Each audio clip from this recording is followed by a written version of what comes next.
Bonjour mes amis, j'aimerais vous parler de l'amour de Dieu pour chacun d'entre nous. Dieu est amour. La Bible dit qu'il a tant aimé le monde, qu'il a donné son Fils unique, afin que quiconque croit en lui ne périsse point, mais qu'il ait la vie éternelle. Mes amis, Dieu a un plan pour ton cœur, pour mon cœur, pour ta vie, pour ma vie. Un plan parfait. Il nous demande une seule chose, c'est ton agrément. Que tu acceptes qu'il siège dans ton cœur.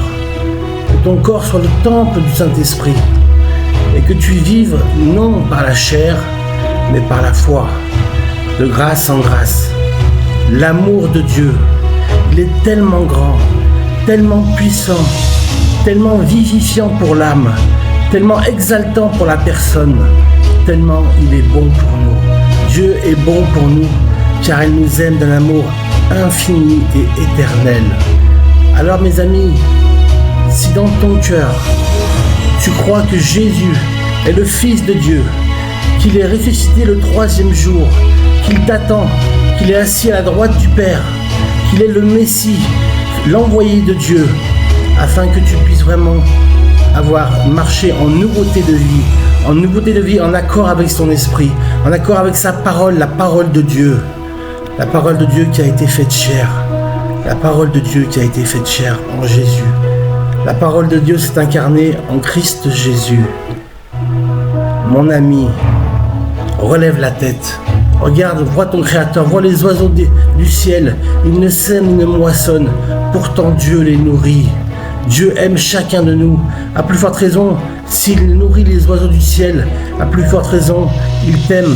Parce que toi, tu as une âme pour louer le Seigneur, pour exalter le Seigneur, pour vraiment être toujours près de lui et qu'il soit près de toi. Le Seigneur t'appelle ce matin à vraiment reconsidérer tes voies, à revenir vers lui. Le péché en Adam est réparable aujourd'hui par le sacrifice à la croix de Golgotha de Jésus. Jésus a payé le prix fort pour que toute l'humanité. Dieu n'est pas venu pour juger le monde, il est venu pour sauver le monde, que le monde soit sauvé par lui. Crois dans ton cœur que Jésus est le même hier, aujourd'hui et éternellement. Que ton nom soit béni, Seigneur. Et j'aimerais continuer à parler. L'Esprit Saint me demande de vous parler de Noël. Noël, ce temps festif, ce temps familial où on célèbre non seulement pas la dinde au marron, nous célébrons aussi la naissance du Christ. Dieu a décidé d'envoyer son Fils. Il a conduit les temps et les circonstances sous l'Empire romain. La stabilité, il y avait un empire, c'était la stabilité, il y avait la paix après la guerre. Et les Romains régnaient sur le monde entier, le monde connu, bien sûr, le monde connu. Et donc Jésus est venu sur la terre.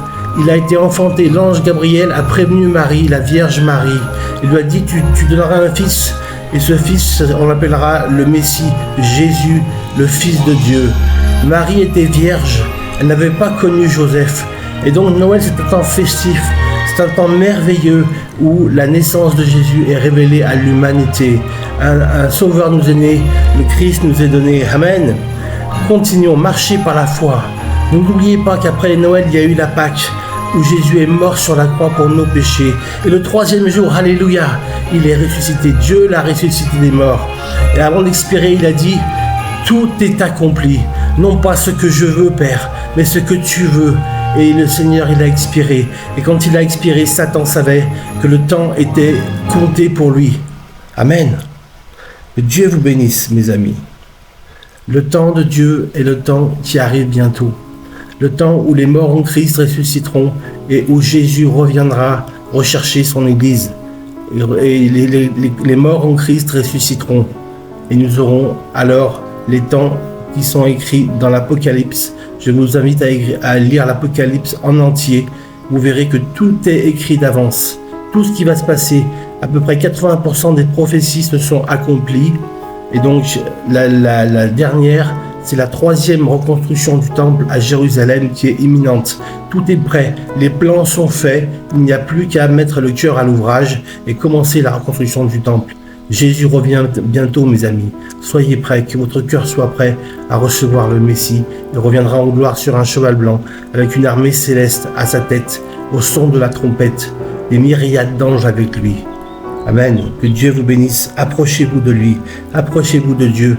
Soyez avec un cœur simple, avec un cœur reconnaissant de l'amour que Dieu a pour vous. Dieu vous aime et il veut marcher avec vous en nouveauté de vie. Et vous soyez libre du péché. Bien sûr, ça passe par la repentance de vos péchés. Mais Dieu vous les pardonnera. Dieu pardonne tous les péchés, car Dieu est amour. Que ton nom soit béni, Seigneur. Bénis chacun. Je fais un appel. Seigneur, tu bénis. Tu vois ce que je viens de dire, Seigneur. Je vais faire silence. Que l'Esprit Saint agisse.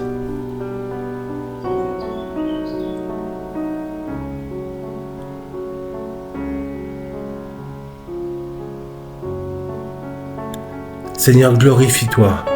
Glorifie-toi, Seigneur, dans ces temps difficiles que nous vivons en France. Seigneur, glorifie-toi, que les églises se remplissent, que les âmes soient sauvées. Nous voulons vraiment que les âmes entendent l'évangile, entendent la bonne nouvelle de l'évangile. Pas les mauvaises nouvelles, mais la bonne nouvelle de l'évangile. Oui, Seigneur, que cette église soit comme l'église primitive, unie en toi, l'église universelle de France et l'église universelle européenne et mondiale.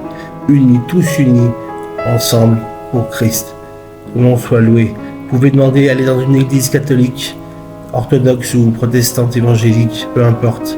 L'essentiel, c'est que vous entendiez l'évangile et que vous donniez votre cœur à Christ. Car Christ est venu pour le monde entier, pour sauver le monde. Il n'est pas venu pour juger le monde, il est venu pour vous sauver, mon ami, mon ami. Dieu est venu pour te sauver. Amen. Que l'on soit béni, Seigneur. Gloire à toi. Mes amis, nous lisons dans Jérémie 32, verset 27.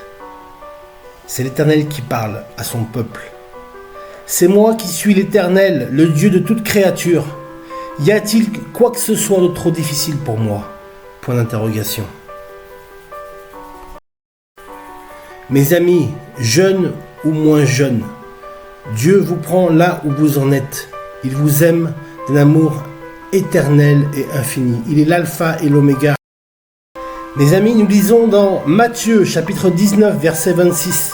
Jésus les regarda et leur dit: aux hommes cela est impossible, mais à Dieu tout est possible. Amen. À Dieu tout est possible. À la jeunesse de France, je m'adresse aux jeunes et aux moins jeunes. Tout est possible à celui qui croit. Aux hommes cela est impossible, mais à Dieu tout est possible. À Dieu tout est possible, mes amis. La situation n'est pas finie, n'est pas fixée dans le temps. Les choses peuvent évoluer. Un grand homme d'État peut sortir. Un grand homme d'État peut venir pour gouverner notre France, notre belle et jolie France. Amen.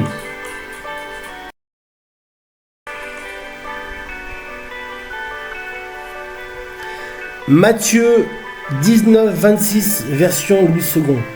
Jésus les regarda et leur dit: aux hommes cela est impossible, mais à Dieu tout est possible.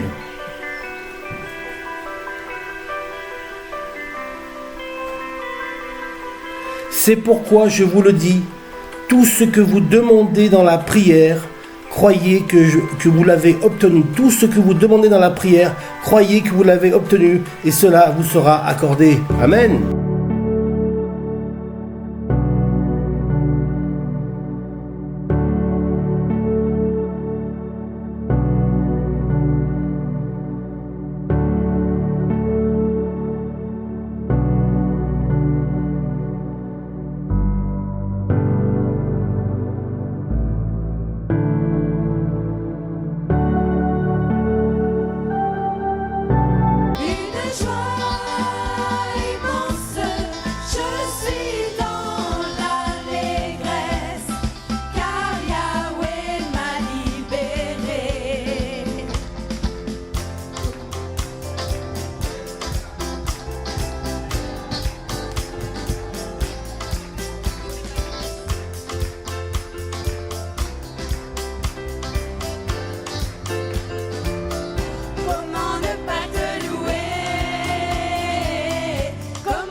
Seigneur, ce matin, je te prie pour chaque personne dans cette église, Seigneur, et chaque personne dans ce monde, pour que tu puisses les bénir, les raccompagner chez eux, et de remplir leur cœur du Saint-Esprit, que tu puisses les aider, les guérir, et dans leur santé, dans leur travail, et que tu puisses les bénir, Seigneur.